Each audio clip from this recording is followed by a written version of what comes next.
Baik, selamat pagi Pak, selamat pagi teman-teman. Jadi terima kasih kepada kelompok 13 yang telah mempercayai saya sebagai direktur. Jadi supaya tidak memakan waktu, saya berikan topik kepada kelompok 13 untuk mempresentasikan materi. Waktu dan kesempatan saya berikan. Terima kasih kepada rekan moderator yang telah memberikan waktu kami untuk mempresentasikan hasil diskusi kami dengan tema dampak kerjasama di era globalisasi. Yang pertama, saya akan menjelaskan pengertian globalisasi. Globalisasi adalah suatu fenomena yang tak terelakkan yang melibatkan perubahan dan peningkatan interaksi antar negara di berbagai bidang seperti ekonomi, politik, sosial, budaya, dan teknologi.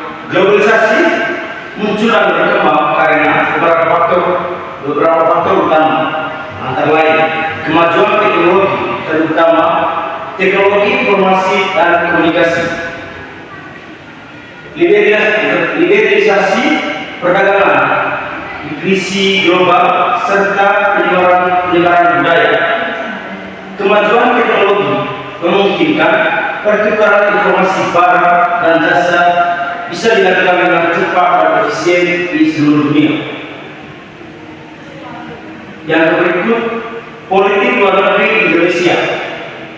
Landasan politik luar negeri Indonesia, landasan ideal PLNRI adalah dasar negara Republik Indonesia, yaitu Pancasila yang berisi pedoman dasar bagi pelaksanaan kehidupan berbangsa dan bernegara yang ideal dan mencakupi seluruh sendi kehidupan manusia. Landasan konvensional PLNRI adalah Undang-Undang 1945 alinea pertama dan alinea keempat, serta Peraturan Undang-Undang 1945 pasal 11 dan pasal 13. Setelah itu saja materi dari saya.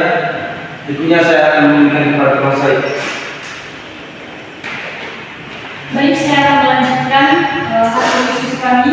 Yang berikut yaitu ada dampak globalisasi. Nah teman-teman, dampak positifnya itu ada perkembangan ilmu pengetahuan dan teknologi yang dimana yaitu akses terhadap teknologi informasi dan komunikasi yang lebih mudah dapat meningkatkan produktivitas dan efisiensi. Nah maksud dari kalimat ini teman-teman yaitu dengan adanya perkembangan ilmu pengetahuan dan teknologi kita bisa lebih mudah dalam komunikasi. Nah contohnya saja, contoh kecilnya yaitu dengan adanya email maupun WA kita bisa lebih mudah untuk mendapatkan informasi dan mempermudah kita untuk berkomunikasi dengan satu dan yang lain.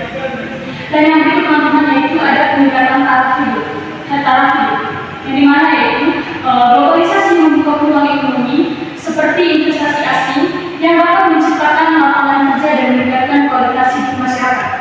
Nah maksudnya peningkatan taraf hidup di sini teman-teman yaitu dengan adanya investasi asing dari negara lain, contohnya saja yaitu ada beberapa sektor atau perusahaan yang berinvestasi di negara kita, yaitu salah satunya itu dari perusahaan Toyota sama ada juga di Suzuki. Nah di sini juga mempermudah untuk mendapatkan bagi masyarakat lokal, di sini itu mempermudah masyarakat lokal untuk mendapatkan peluang kerja. Dan yang berikutnya itu ada perubahan tata nilai dan sikap. Masyarakat dapat mengadopsi nilai-nilai positif seperti etos kerja yang tinggi, disiplin dan kemandirian dari bangsa lain. Nah, teman-teman maksudnya di sini yaitu perubahan tata nilai dan sikap, yaitu contohnya saja ada di negara Jepang. Nah, seperti yang kita lihat dalam teknologi sekarang kita bisa melihat bahwa negara Jepang itu memiliki semangat kerja yang tinggi. Namun ini sebab itu kita negara lain kita bisa mengambil sikap yang baik dari negara Jepang itu yang memiliki sikap kerja dan disiplin yang tinggi. Nah yang berikut yaitu ada perluasan pasar perdagangan, di mana isinya itu produksi lokal dapat bersaing di pasar internasional, sementara masyarakat memiliki akses yang lebih luas terhadap berbagai variasi barang dan jasa dari luar negeri. Nah perluasan pasar perdagangan di sini teman-teman yaitu contohnya saja kita sekarang lebih mudah untuk berbelanja. Kita tidak mesti harus pergi ke toko secara langsung, tapi di sini kita bisa lebih mudah yaitu adanya aplikasi Shopee, Lazada dan lain-lain yang memudahkan kita juga, dan kita bisa mendapatkan barang yang lebih mungkin yang lebih sekarang. Yang berikutnya itu ada penguatan supremasi hukum dan HAM. Nah, globalisasi dapat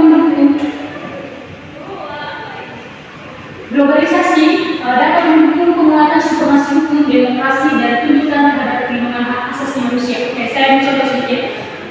Contohnya saja, sekarang ada istilah yang dipandang netizen itu menjadi salah satu kekuatan untuk mengubah sebuah kasus. Contohnya saja ada berbagai macam kasus yang mungkin selama ini terkenal, namun dengan bantuan dengan kita bisa mengunggah kita punya masalah kasus di media sosial, mungkin itu bisa menjadi tekanan atau kita untuk mendapat support dari teman-teman dari daerah lain untuk memberi kita support tentang bagaimana kita harus menjalankan masalah dan bagaimana cara kita mendapatkan keadilan dengan mengupload kasus-kasus kita untuk mendapatkan bukti. Yang berikutnya itu ada pola hidup konsumtif. Nah, di sini namanya pola hidup konsumtif yaitu ketersediaan barang-barang impor yang lebih mudah dapat mendorong masyarakat untuk membeli barang secara berlebihan tanpa memperhatikan kebutuhan. Nah, maksudnya di sini itu pola hidup konsumtif.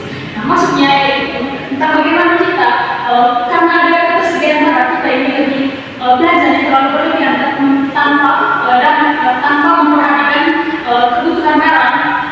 Kira-kira barang tersebut itu berguna atau tidak dengan kita, tapi kita hanya tahu saja untuk membeli tanpa memperhatikan kebutuhannya. Nah, yang berikutnya itu ada sikap individualisme, yaitu kemudahan akses internet dan gadget dapat membuat seorang lebih mementingkan diri sendiri dan tanpa berinteraksi secara langsung dengan orang-orang di sekitar. Nah, contoh kecilnya teman-teman, pada saat kita berkumpul bersama. Nah, di sini sekarang kalau dulu kita lebih sering bermain bersama, berbicara, tapi sekarang dari sudut pandang saya, penggunaan gadget ini itu bisa membuat yang jauh menjadi dekat dan yang dekat menjadi jauh. Ini mana kita lebih mengutamakan komunikasi dengan orang yang tidak berada di dekat kita, tapi kita lebih mengutamakan komunikasi dengan orang yang jaraknya jauh dari kita. Nah, yang berikutnya itu lunturnya nilai budaya asli. Di mana maksudnya budaya asing yang dominan dapat menyebabkan budaya lokal tergeser atau bahkan punah karena masyarakat lebih tertarik pada tren baru. Nah, contohnya saja dari cara berpakaian kita. Seperti yang kita lihat teman-teman, sekarang kita lebih memperhatikan cara berpakaian dari budaya barat, di mana seperti kita ketahui dari budaya Indonesia itu sangat memperhatikan tentang pakaian itu dan aksesoris. Tapi sekarang kita lebih banyak melihat bahwa cara berpakaian kita sekarang lebih ke budaya barat. Dan yang berikutnya itu kesenjangan sosial.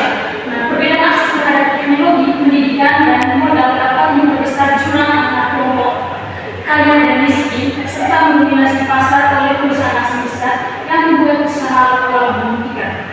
Nah, saya ambil yaitu adanya perbedaan akses terhadap teknologi, pendidikan, saya ambil situ. Nah, seperti yang kita lihat, ada berbagai macam di daerah terpencil itu ketinggalan sekali untuk pendidikannya.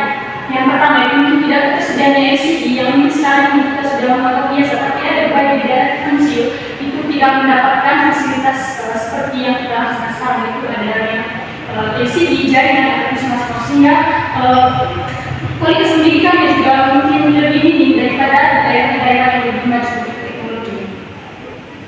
Yang berikutnya itu kerusakan lingkungan. Peningkatan aktivitas industri untuk memenuhi permintaan pasar global dan menyebabkan isu sumber daya alam yang berlebihan dan polusi. Nah, seperti yang kita lihat sekarang adanya beberapa pembangunan yang menyebabkan adanya pembakaran hutan, sehingga itu bisa menyebabkan adanya polusi di berbagai kota.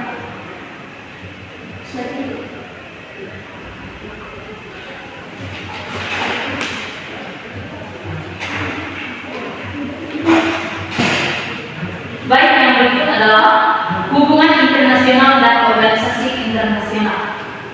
Hubungan internasional adalah hubungan yang diadakan oleh suatu bangsa atau negara yang suatu dengan yang lain. Hubungan ini di dalam ensiklopedia Americana dilihat sebagai hubungan antara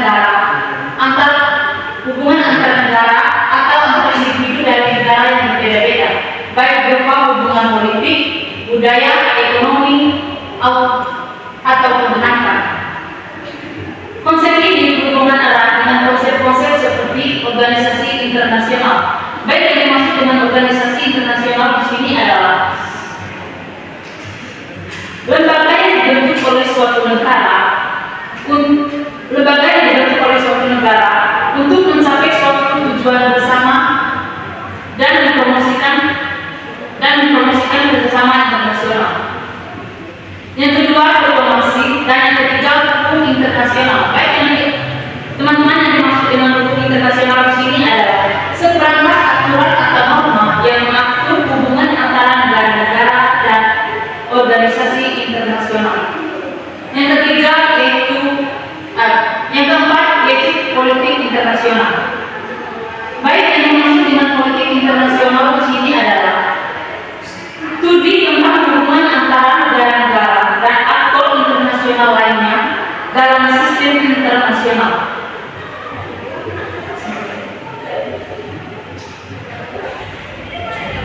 Baik, yang berikut adalah kesimpulan. Globalisasi adalah fenomena yang tak terhindarkan, ditandai dengan peningkatan saling ketergantungan ekonomi, budaya, dan informasi antar negara yang didorong oleh kemajuan teknologi dan perdagangan bebas. Maka hal ini biasanya menyoroti dampak ganda globalisasi positif seperti kemudahan akses informasi, efisiensi komunikasi, dan peningkatan produktivitas, serta negatif seperti kudanya nasionalisme, potensi hilangnya budaya asli, dan persaingan yang ketat di pasar. Oleh karena itu, makalah sering menimbulkan perlunya upaya untuk menghadapi dampak negatif globalisasi seperti memperkuat pendidikan dan nilai-nilai lokal serta memanfaatkan perkembangan teknologi untuk kemajuan bangsa. Baik, sekian materi yang kami presentasikan. Waktu dan kesempatan berikutnya kami kembalikan kepada Bapak. Baik, sekarang saya akan memberikan pertanyaan kepada teman Rizky dengan bunyi pertanyaan: apa manfaat kerjasama ekonomi internasional dalam era globalisasi?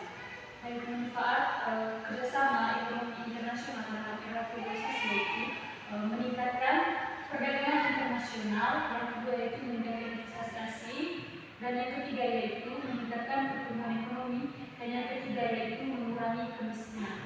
Terima kasih. Baik, pertanyaan kedua yaitu saya akan berikan kepada teman Iwa, yaitu pertanyaannya, apa tantangan kerjasama antar negara dalam era globalisasi? Oke, baik, saya akan menjawab pertanyaan dari teman Rizky. Yang pertama, perbedaan kepentingan nasional, di mana negara-negara memiliki kepentingan yang berbeda-beda sehingga menimbulkan konflik atau tantangan dalam kerjasama global. Contoh, negara maju mungkin ingin pasar terbuka, sementara negara berkembang ingin melindungi industri lokal. Maka itu sudah dilakukan dari saya. Yang berikut, saya akan bertanya kepada teman Rizky, teman Febi, bagaimana kerjasama antar negara dapat meningkatkan pertumbuhan ekonomi dan mengurangi kemiskinan. Baik, saya akan menjawab pertanyaan dari teman Kino. Kerjasama antar negara dapat meningkatkan pertumbuhan ekonomi dan mengurangi kemiskinan dengan yang pertama itu meningkatkan perdagangan dan investasi. Yang kedua, meningkatkan akses ke teknologi dan pengetahuan. Dan yang ketiga itu meningkatkan kemampuan produksi dan daya saing. Terima kasih. Sabar. Baik, sekian sesi tanya jawab. Baik, sekian presentasi dari kelompok kami. Terima kasih untuk waktu dan kesempatan yang diberikan kepada kami. Selanjutnya kami berikan kepada ketua moderator. Teman, itulah presentasi dari kelompok 13. Jadi untuk waktu selanjutnya kita beralih ke sesi diskusi. Jadi berdasarkan kesepakatan bahwa pemateri mencatat satu pertanyaan yang dijawab masing-masing pemateri. Jadi selanjutnya saya berikan kepada pemateri lagi untuk menyusun pertanyaan dan dijawab oleh pemateri sendiri. Waktu dan kesempatan saya beri.